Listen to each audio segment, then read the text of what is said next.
মা ও সুভাষ। পত্রিকার 10ম বর্ষ, 3য় সংখ্যা। শেখর বসু।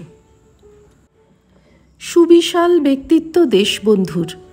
তাঁর যোগ্য সহধর্মিণীর ভূমিকা বাসন্তী দেবী ঘরে বাইরে সমানভাবে পালন করেছিলেন।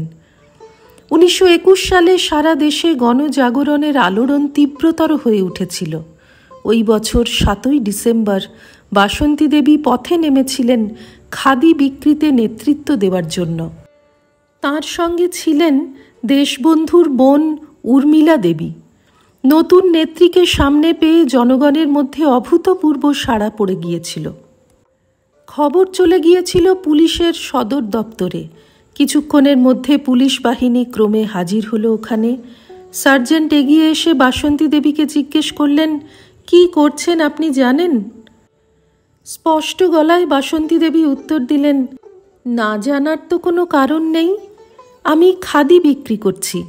শুধু তাই নয়, জনগণ যাতে 24শে ডিসেম্বর হরতালে সামিল হন তার জন্যেও অনুরোধ জানাচ্ছি। 24শে ডিসেম্বর ইংল্যান্ডের যুবরাজের কলকাতায় আসার কথা। এই ঘটনায় রাজদ্রোহমূলক কাজের শাস্তি যা হয় তাই হলো। পুলিশ বাসন্তী দেবীকে গ্রেপ্তার করে থানায় নিয়ে গেল। ঘটনার প্রতিক্রিয়া দেখা গিয়েছিল গোটা বাংলায়। হাজার হাজার তরুণ এগিয়ে এলেন স্বেচ্ছায় কারাবরণ করার জন্যে। পুলিশ মহলেও আলোড়ন।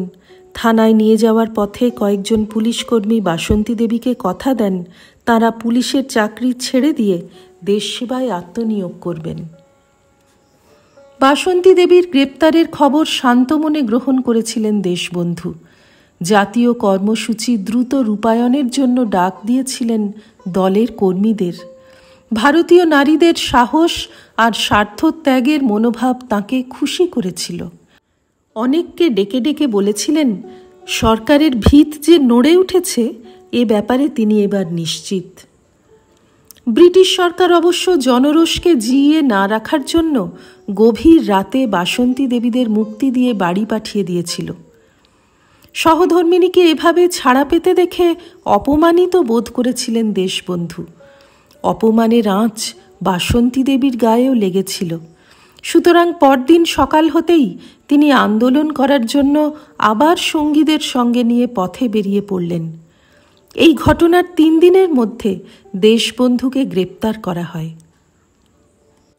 দেশবন্ধুর সুগভীর প্রভাব পড়েছিল সুভাষের জীবনে, কিন্তু বড় মাপের এই মানুষটির সঙ্গে তিনি কাজ করার সুযোগ পেয়েছিলেন মাত্র 3 বছর।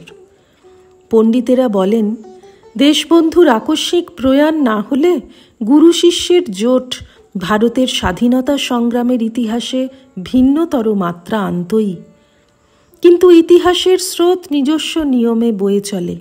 এই চলার পথে যা ঘটে তার অনেকখানি অদৃষ্টপূর্ব এবং অভাবিত। চিত্তরঞ্জনের সংস্পর্শে সুভাষচন্দ্র প্রথম আসেন তাঁর ছাত্র জীবনে। প্রেসিডেন্সি কলেজের অধ্যাপক ওটেনের সঙ্গে সংঘর্ষের পর একদিন রাতে তিনি চিত্তরঞ্জনের শরণাপন্ন হন। চিত্তরঞ্জন তখন খেতে বসেছেন। সুভাষচন্দ্র এসেছেন শুনে খাওয়া ফেলে উঠে এসেছিলেন তিনি। সেই রাতের সুন্দর একটি ছবি এঁকেছেন অপর্ণা দেবী তাঁর স্মৃতিকথায়। খানিক বাদে বাবা ফিরে এসে বললেন, আশ্চর্য তেজি ছেলে। তার কলেজের প্রিন্সিপাল মিস্টার ওটেন ছাত্রদের সঙ্গে অশিষ্ট ব্যবহার করাতে সুভাষ তাকে ভালোভাবেই শিক্ষা দিয়ে এসেছে, কিন্তু এর ফল কি হবে তাই ভাবছি। ফল ভালোই হয়েছিল স্যার আশুতোষের বিচারে।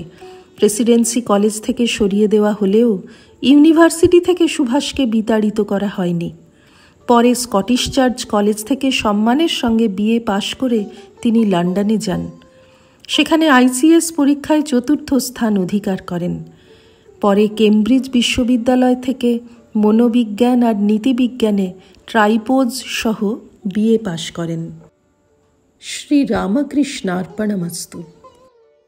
নিবোধত আজকের পাঠ আপনার ফোনে রোজ পেতে চাইলে সাবস্ক্রাইব ও বেল আইকন দুটোই ক্লিক করুন। রামকৃষ্ণ ভাবধারা প্রচারের সঙ্গে থাকুন। এটি একটি ফ্রি চ্যানেল।